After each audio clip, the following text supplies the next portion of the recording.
Hey everybody, I'm Ben, and today we're looking at the kzcargo Benson trailer. We've had this since 2002, I believe, maybe 2001. We've needed to replace the plywood inside of the trailer. You can see that we're taking off the 3/4 inch plywood where it's bad.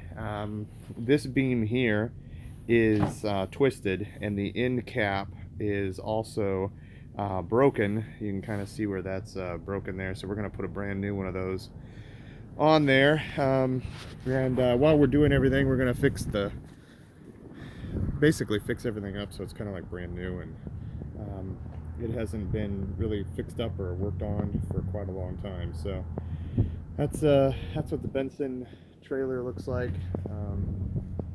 Bought this trailer up in Middleburg, Indiana. Like I said, around 2000, somewhere between 2000 and 2002. And so it's had a lot of miles put on it since then. We've replaced all the lights.